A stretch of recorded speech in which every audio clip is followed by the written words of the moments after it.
Minecraft is a game that can be played indefinitely. There's an infinite number of places to explore, buildings to construct, and challenges to overcome. That being said, however, it very much does have an end. In November of 2011, when Minecraft Alpha 1.0 was finally released, Notch introduced the final boss, the Ender Dragon. If you managed to kill it, it would unlock a portal to a cryptic poem, congratulating the player on beating the game, and then rolls over to the credits. For the majority of players, this difficult final boss was a pipe dream. Maybe someday you would kill the Ender Dragon, but first you had to get full diamond equipment, then breed a bunch of animals, then make and decorate your own house. You get the idea. For others, it was a much needed end goal, providing a sense of purpose, something to work towards. But for a select few elite Minecraft players, it gave the game an actual ending, and thus the challenge of seeing just how quickly that ending could be reached. Almost 10 years later, speedrunners are still competing for the fastest possible time, and have whittled it down to truly mind-blowing speeds. A week ago, a new record, shaving an unprecedented minute off the previous one, was set by veteran runner Illumina, beating the game in a staggering 23 minutes and 53 seconds. Today I will be breaking down every technique, strategy, and detail in this incredible run. This should be a fun one, so let's jump straight into it.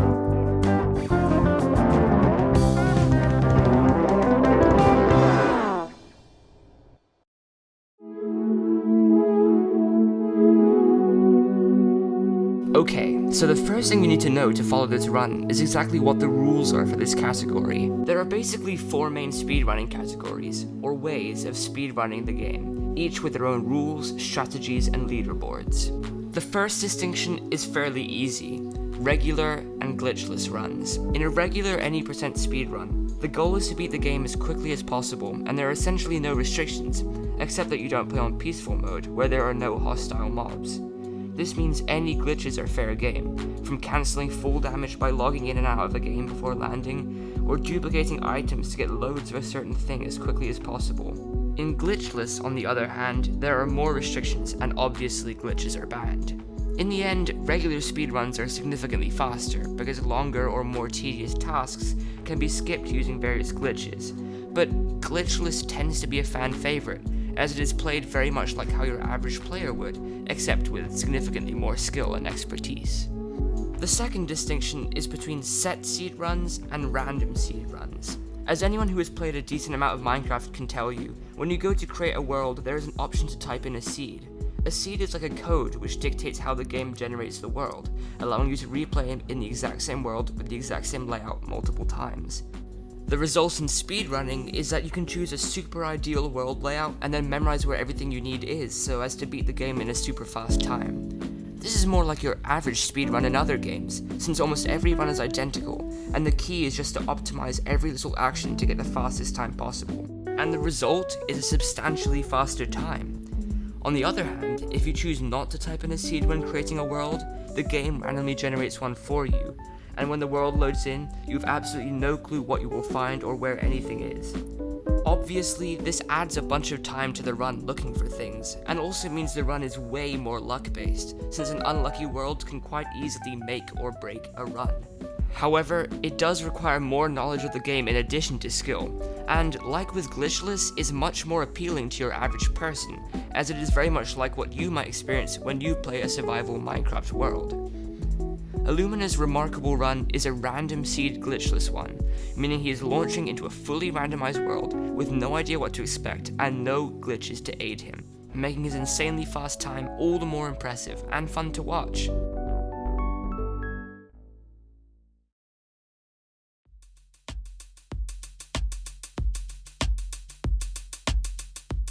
So the first thing we see in the video is him generating the world. Naturally, this is required as part of any run, to prove that he did not type in a seed or something like that to cheat, although the entire run was done live on a Twitch stream, which you can see the chat for over here. As he loads in, you'll notice he's playing in Arabic. This makes absolutely no difference and was done just for fun, despite what the chat will jokingly say over the course of the run. In fact, in the run before this, he played in Pirate. As the world loads in, it's not immediately obvious if it's a good seed or not, because he happened to spawn underwater. Oftentimes when speedrunners are playing this category, if they load into the world and they can see it's not ideal, they will simply exit out and generate a new world, because it's not even worth bothering if you have a rubbish one. However, once he starts moving around, you can tell it's a decent seed. All random seed runs require a desert, because deserts have the most hostile mobs and flat terrain, making it by far the best location to hunt Endermen, one of the crucial aspects of the run. In addition, deserts have lava pools, which as you will see later are vital to the run. Here, he is in a savanna biome, bordering, as it often does, the desert, which is the ideal. This allows him to stock up on wood, food, and other items unobtainable in the desert, and then head back to the desert to continue with the run. His next goal will be to get stone tools, skipping over wooden ones to save time, and then iron. The quickest way to do this in a random seed run is to find a surface cave, as there's a lot of exposed stone and iron in them. You'll notice he often switches to third-person view in order to get a sort of all-around bird's-eye view of his surroundings as he looks for the cave. And just like that, he finds a nearby cave. Spotting iron, he knows it's worth it to set up camp for a bit. He puts down his crafting table and crafts a wooden pickaxe. This is the only wooden tool he bothers getting, and he only uses it to get enough stone to upgrade. You'll notice he does all of this as smoothly as possible, closing out the crafting table without even putting away his stuff and immediately beginning mining on the closest possible block to reduce time in between each block mined. He collects 14 stone, exactly enough to craft a furnace and a stone axe, sword, and shovel. He doesn't waste any time, ignoring a creeper, and in a rather clutch fashion, manages to craft all of his stone items and jump away before it explodes, giving him a couple free stone blocks. He then uses his stone pickaxe to collect the iron and puts it straight into the furnace to give it as much time to smelt as possible, using his stone pickaxe and leftover wood as fuel. He then has some time to wait while it cooks, so heads further into the cave in search of more iron, dealing with 2 creepers by blocking their explosions with his sword. He gets some iron and then heads up, taking out a skeleton for a free arrow. He spots some gravel and collects several, as he needs flint, which you can only get from gravel, to make a flint and steel to light his nether portal, as well as arrows for the ender dragon fight. He's now ready to head off, especially as his hunger is now at 3 bars, meaning he can no longer sprint until he eats. Recollecting his crafting table and furnace to save material, he exits the cave. Conveniently enough, at the mouth of the cave is a herd of cows, which should help with his hunger predicament. He uses the iron he collected to craft a flint and steel and shears, unlikely items compared with armor and improved tools, but as you'll see are vital to the run. A cool thing in Minecraft is that if an animal dies while on fire or in lava, it will drop cooked meat instead of raw meat, which is a far better food source. To avoid having to either waste time cooking meat or eating raw beef, he uses the flint and steel to set fire to a block behind the cow, and then uses his sword to knock the cow into the flame. This not only speeds up killing the cow since it takes fire damage, but gives Illumina cooked beef, the best early game food. He does this for all the nearby cows, providing him with all the food that he will need for the entire rest of the run. Continuing on with the run, he puts down his furnace and smelts some more iron in it, which he needs to craft a bucket. While he waits for it to finish, he collects some more wood, then uses his shears to collect leaves from a nearby oak tree. Now that his iron has smelted, he can finally craft a bucket, allowing him to move on to the next stage of the run. While using the crafting table, he takes the time to craft a chest, boat, wooden slabs, and ladders with the extra wood he just collected, which he will need later. He uses his excess iron to upgrade to an iron sword and shovel, and then he's ready to go. Collecting his crafting table and furnace for future, he heads off, filling his bucket with water from a pond as he goes. As he travels, he collects as many leaves as he can from each tree he passes. This is one of the 2 uses of shears in the run. The first and more obvious one is to shear sheep for wool, which will come in handy later, but the second is to collect leaves.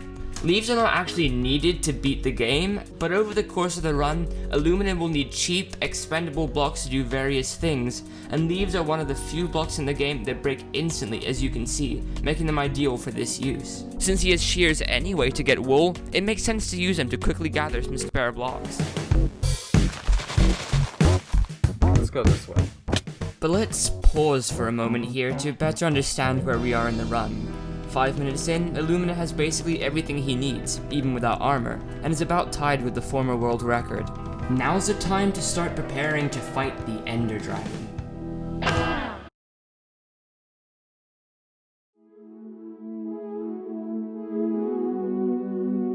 When Nosh designed the Ender Dragon, he cleverly designed it to be as difficult to obtain and end game as he could, to ensure that players experience as much of the game as possible before beating it.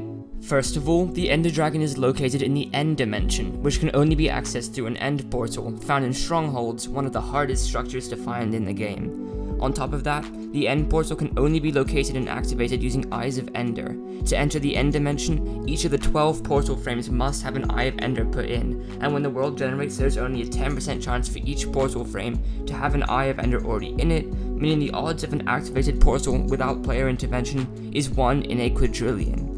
Probabilistically, the average portal has 0 to 2 eyes, meaning that generally to beat the game, a speedrunner will need 10 to 12 Eyes of Ender, plus a few used to locate the portal itself. And Eyes of Ender are designed to be very difficult to obtain. They are crafted from an Ender Pearl and Blaze Powder. Ender Pearls can be obtained by killing Endermen, one of the rarest and most difficult to kill mobs in the overworld, capable of teleporting and doing immense damage. There's about a 50% chance that an Ender Pearl is dropped when you kill an Enderman, so you may need to kill as many as 25 or 30 of them, which infamously takes an extremely long time. As for the Blaze Powder, it's a little more of a process. Blaze Powder is crafted from blaze rods, which can only be obtained by killing blazes. Blazes can only be found in the dangerous Nether dimension, filled with lava and deadly mobs, in relatively rare generated structures called Nether fortresses. They can fly and shoot fireballs, but given that there are blaze spawners in Nether fortresses, aren't anywhere near as rare as Endermen, making them substantially faster to farm. However, even getting to the Nether dimension was designed to be difficult, with the portal to the Nether dimension being made out of obsidian, which takes almost 10 seconds to mine and can only be obtained with a diamond pickaxe, and diamonds are the most difficult ore to find in the game. If a speedrunner had to obtain a diamond pickaxe, then mine the necessary obsidian, and then enter the Nether, it would take ages. But luckily, by exploiting an interesting game mechanic, runners can skip this whole process entirely using just a bucket and lava pool, as you will see shortly. Preferably, he wants to be in and out of the Nether by the 10-minute mark, as that is when the world will turn to night and Endermen will start spawning for him to kill. Thus, Illumina's next few goals are to make a Nether portal, locate a fortress, and find and kill several blazes in the Nether, all before the 10-minute mark. So, how does he do it? He goes to the desert, where lava pools can be found, and without too much difficulty, he finds one. Now here is where the bucket really comes in handy. In Minecraft, there's an interesting mechanic that when a lava source block touches water, it turns to obsidian. This can be used by speedrunners to skip having to search for diamonds for a diamond pickaxe by carefully placing lava source blocks in the shape of a nether portal. Let's see it in slow-mo. First, he places water here, creating 2 obsidian in one hit, forming the bottom left corner of the portal. This leaf block prevents the water from creating a piece of obsidian over here, which would ruin the portal because it must be at least 2 blocks wide to activate. By then breaking the leaf block, Illumina lets the water flow out and create the second bottom corner of the portal, now with a proper 2 block wide base. He then makes a little leaf block scaffolding specially designed to cause the water to flow into the base of the portal rather than onto the lava pool itself, which would ruin all the lava. From there, he simply uses his bucket to collect and place lava in the appropriate spots in the waterfall, assembling the frame. He collects his water, and while he waits for it to flow away, he places leaf blocks to stop the water flowing into the portal and preventing him from activating it. He lights it with his flint and steel, and he is done. Now, let's watch that back at full speed.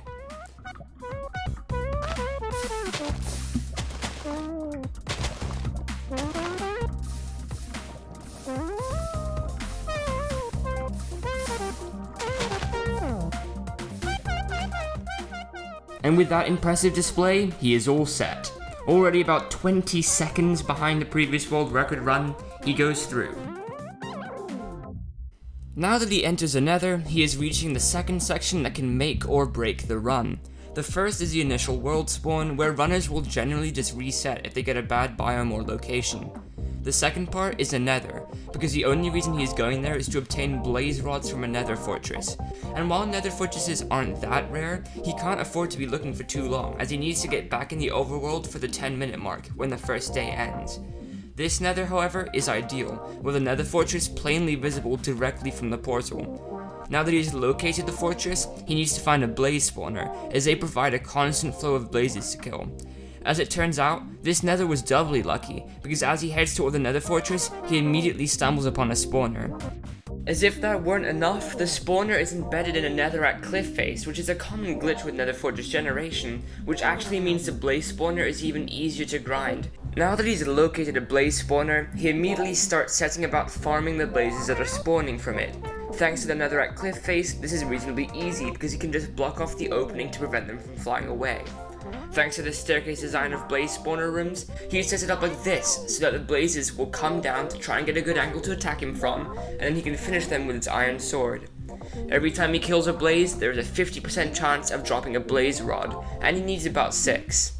He speeds up the process of them coming down by going in this little gap here, so that they can see him and will head in his direction. While he waits for another batch of blazes to spawn and then come down, he repeatedly places and breaks gravel.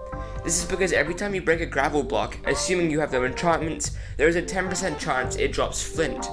He needs flint as part of the crafting recipe for arrows, along with sticks and feathers, which will come in handy during the Ender Dragon fight. Now that he has all 6 blaze rods, he is ready to head off. He still has a full minute and a half until the first night cycle, so he heads off in search of wool, which he will need before he can start farming Enderman that night. He ends up spotting a herd of sheep in the adjacent savanna biome, which he goes to and shears until he has enough wool. Even better, there's a group of chickens in the same location, so he takes them out while he's there, getting all the feathers he needs to make arrows. He uses his wool to craft some beds, and then he's all set, and just in time too, because sunset will be happening any second soon.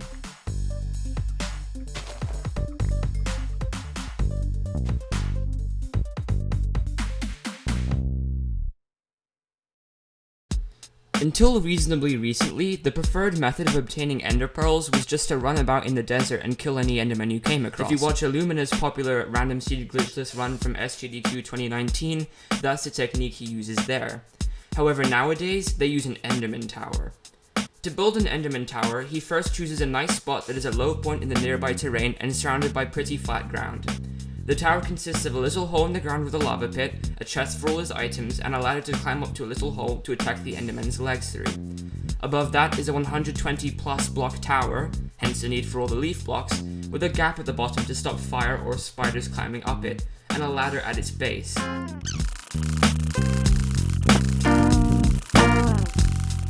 At the top is a small platform with a bed, which he clicks on to sleep but immediately exits so as not to skip the night. And just like that, the Enderman Tower is complete. Let's take a moment to analyze how this clever contraption works, though. In Minecraft, hostile mobs despawn if the player is 128 blocks or further away. This helps to avoid overloading the game's memory with the location of every random mob thousands of blocks away. However, speedrunners use this to their advantage. Every time Illumina returns to the top of his tower, all the mobs on ground level will despawn because he is more than 128 blocks high. He can then jump down, using the conveniently placed leaf block to guide his fall, and the game will spawn in a bunch of random mobs at the desert floor, including, hopefully, Enderman. To stop himself from dying to full damage, the ladders a couple blocks up from the base will cushion his fall. Endermen are generally passive unless you either attack them or look them straight in the eyes. Illumina can use this to his advantage, using his high ground on the ladder to see far away and trigger any endermen in his vicinity. They will start running towards him and he can jump into his little hideout. No mobs can get him down there, thanks to the ring of 2-block high leaves, but because the wooden slabs only take up half a block, he can attack them through the little gap right there. By standing on this ladder, he gets a perfect angle to strike at their legs without them being able to attack him. This is also why he chose a low spot in the terrain, so that skeletons cannot get to a lower position than him, and then shoot arrows at him through the gap. Once he has killed all the endermen that spawned, he can put his stuff in the chest, kill himself in the lava at the bottom of the tower, and he will respawn at his newly set spawn point, which, thanks to his bed, is at the top of the tower, preventing him from having to climb all the way back up. He can then jump down again, spawning in another batch of random mobs. This process can be repeated again and again, all through the night, in order to get as many ender pearls as quickly as possible. This is where the game version really comes into play. Illumina is playing on 1.7.2 for a couple reasons. The main one is that strongholds generate substantially closer to the beginning spawn location in earlier versions of Minecraft, meaning the amount of time spent traveling to the stronghold is greatly reduced. The second reason is that the 1.8 update brought major changes to the combat system and how endermen work, which drastically slows down enderman farming. Not only can Illumina basically spam click to kill mobs like endermen as quickly as possible, which is not an option in later versions of Minecraft, but endermen were much more convenient to kill in 1.7, teleporting away far less often. Illumina can kill endermen quicker, and since there's about 50% chance of an ender pearl dropping every time an enderman is killed, it does not take too long at all to get all the ender pearls he needs. Okay, now that he has 11 ender pearls, he is ready to head off. He dies one last time and collects his bed in case he will need it for the ender dragon fight. He then breaks the chest to take all his items out as efficiently as possible, takes a moment to organize his inventory, and then leaves. And this, as it would turn out, would be an all-important mistake. Here you can see he starts running away from the tower before throwing or even crafting a single Eye of Ender. Admittedly, this is fairly common practice because the Stronghold tends to be a fairly long walk away, and it's quite possible since he was so far ahead of world record at this point that the nerves were getting to him slightly. But generally speaking, it would be better to throw an Eye of Ender before exiting his little tower, because then he could avoid wasting time running in the wrong direction. Normally this is not a big deal, but as it turned out in this run, it made a massive difference. This is because, by some ridiculous luck or miracle, the Stronghold just happened to be directly under the somewhat arbitrary spot where he had constructed his tower. The result was much confusion as he struggled to figure out what seemed to be the most bizarre Eye of Ender throws imaginable. See, the problem is this. The method of locating a stronghold in Minecraft is throwing the newly crafted Eyes of Ender, which float in the direction of the nearest stronghold, making the underground labyrinth substantially easier to find. Since strongholds tend to be some distance away from spawn, a speedrunner generally throws one, runs a couple hundred blocks in that direction, and then throws another. If the Eye of Ender says to go in the same direction, they repeat the process again. If it goes in a completely different direction, you know you are close to the stronghold, and you can throw one or two more to accurately triangulate its position. However, since the stronghold just happened to be directly under where he started, he ended up wasting a good couple of minutes running around unnecessarily and getting confused over its location. This is totally understandable. It was absurdly improbable, and not Illumina's fault at all, but it's led to some speculation. On Illumina's Discord, which is very cool, go support him, people have speculated the run could have been significantly faster, even potentially sub 20 minutes, if he had just thrown his first Eye of Ender before leaving the hole. Illumina himself pointed out that he had planned on starting to do that as a good habit, and that he wished he had done it in this run. However, the fact of the matter is that he did not and could not know how lucky he was getting, and his skill carried him to the world record regardless. Long story short, he eventually figured out that the stronghold had been directly under his tower and he began digging down. Just as he calculated, he falls directly into the stronghold's portal room, where he can gain access to the end dimension. Often you can waste entire minutes in a maze-like stronghold trying to find this room, but he tunnels straight into it. At this point, Illumina is really kicking himself, because by some crazy stroke of luck, this seed happened to be a 5-eye. The way the Ender portal works is there are 12 portal frames arranged in a 5x5 frame without the corners. As previously mentioned, when the world generates, there is a 10% chance for each frame that there will already be an eye in it, meaning the player need not put one in to activate the portal. The odds, therefore, of having 5 of the frames already have an eye in them is about 1 in 264. Of course, there was no way for Illumina to know that the portal had 5 eyes, and he prepared as though it would have about 1 or 2, as probability predicts it would most of the time. However, in reality, this seed turned out to be extremely lucky, or as the speedrunning community would call it, a god seed, meaning in theory he could have saved several more minutes by only obtaining 3 instead of 6 blaze rods, and 6 instead of 11 ender pearls. Some estimate this seed could have potentially yielded a sub 18-minute run if Illumina had somehow divined the number of eyes beforehand, though this is, of course, impossible. But maybe it's time we stop dreaming about hypotheticals and return to the run. Illumina takes a minute to organize his inventory in preparation for the final fight, and crafts a bow and as many arrows as he can using the flint and feathers obtained earlier. These will come in handy when he takes on the Ender Dragon. Once he is ready, he fires up the portal and jumps in. So what's the strategy for this fight, seeing as he has no armor and very few weapons? Well, first of all, you spawn on an obsidian platform in a random location, and then you make your way to the center of the island where the dragon fight is located. If you fall off the island, there is nothing below it but the void, which kills you almost instantly and destroys all your items permanently. The island is covered in Endermen, who will attack you if you accidentally hit them or look them in the eyes. There are several pillars of obsidian, on top of which are ender crystals, and the dragon soars above. If you try to attack the dragon, the end crystals will send a ray to heal her, so usually the first priority is to take all of those out. This can be done either by going to the top and hitting the crystals, which is time consuming and risky as they explode with a lot of force, or with projectiles, which is harder but faster. Then, once the crystals are dealt with, you can take on the dragon. She has immense health and swoops down to attack you every now and then. Generally, you take her out with dozens of arrows and loads of hits with your sword, but given that Illumina has only a leather helmet for protection and bad weapons, you will have to use a certain game mechanic to his advantage. As many Minecraft players can tell you, the Nether and the End both have a very interesting quirk designed to ensure that they are pretty dangerous and difficult to conquer for the player. If you try to sleep in either of those dimensions, the bed explodes, killing the player and creating a large fiery crater in its spot. This not only prevents you from setting your spawn in these areas, but serves as an amusing prank on the player that never seems to get old for the Minecraft community. Illumina, however, can use this to his advantage.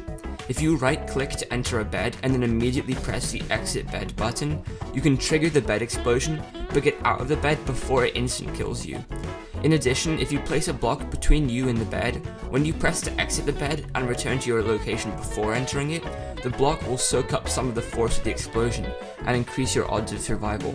Since the bed does so much damage when exploding, it can be used as an efficient method of killing the Ender Dragon.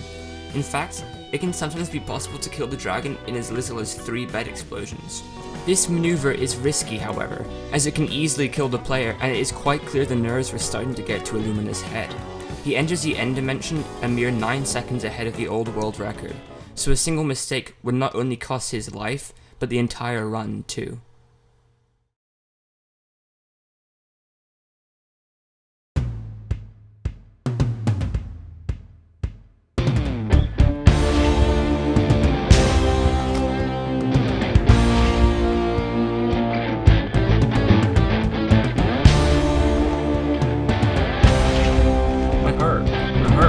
My god, my heart. I don't like this feeling.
Oh my god!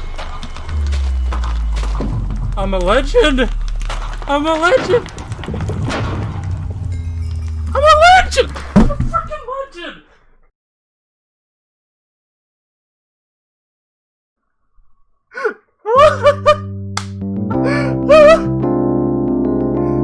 That could have been so much faster, but I don't care. And that was Minecraft Random Seed Glitchless in 23 minutes and 53 seconds by Illumina. Congratulations on making it this far. There's a link to the original run, the Minecraft SRC page, the Minecraft Speedrun and Illumina's Discord, as well as a bibliography and a full transcript, plus a few other helpful links in the description down below. Massive shout out to my good friend Ryder Lippman for the complete original soundtrack he wrote specifically for this video. There's a link to his SoundCloud in the description if you're interested. This video has been a massive undertaking if you couldn't tell by the fact it's been 5 months since I first recorded the narration, with close to 90 man-hours of effort on my end, and much sacrifice from my friends and family to get this done in this weird time of quarantine. That being said, if you wish to support this ludicrous endeavor, I'd urge you to share this video with others you think would enjoy it and consider subscribing. I have more content lined up like this for the future. Anyway, that's enough rambling. I really hope you enjoyed the video and hopefully you learned something too. This has been Herbs, thank you very much for watching, and I'm out.